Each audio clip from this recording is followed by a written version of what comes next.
So here we're going to be making the Thinking of You card from the Magnolia Lane bundle. I'm going to be stamping the greeting.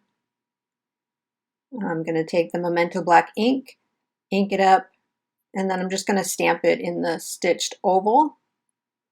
And then I'm going to stamp the inside of the card so that I can close up the ink and get it out of the way.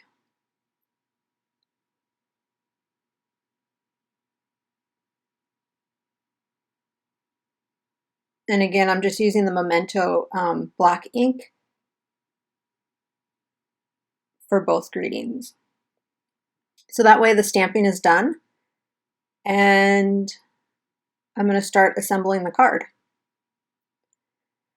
I'm going to put the tear tape on the back of the embossed card, or the embossed card base, the front of the card. And I'm using the tear tape because of the texture. I just really want a good stick. Sometimes with the embossing, the snail gets a little, it doesn't get into all the grooves and stuff, so this way you can just push that tear tape down.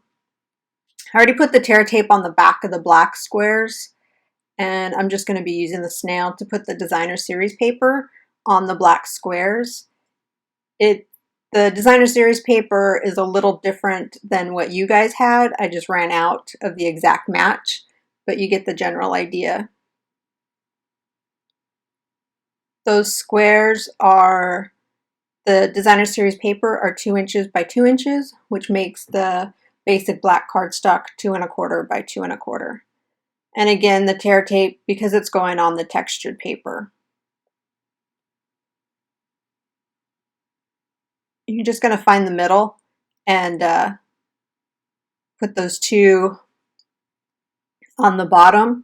And I did make a mistake. I put the tear tape on the third square, and I didn't need to because I'm going to use dimensionals, which you will see here in a minute after I find them.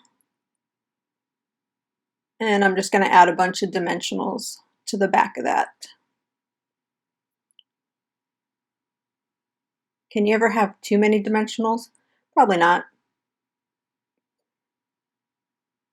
And then I'm going to use the snail to attach the oval onto the scalloped oval. And attach the pre-cut flower that I put in your kit, and that's going to go on the oval. And I want a little bit of those leaves to show, and that's just going to go in the middle.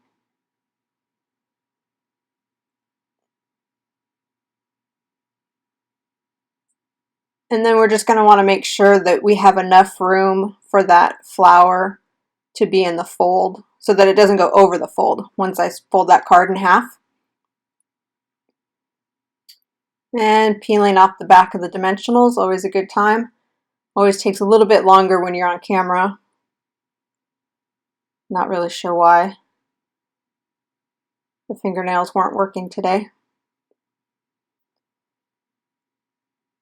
This Magnolia Lane bundle is really awesome. I loved playing with it. I love creating the cards that I got to send you guys. Hopefully you guys enjoy the kits. And here I just took the petal pink rhinestones, and I used the diamond shaped rhinestones for this card. I think on the picture one I used a combination. And I typically use any kind of embellishments. I usually do in odd numbers. I'm not sure why. I think it has to do with well, I'd say a balance thing, but that's not really true because it's not balanced. So,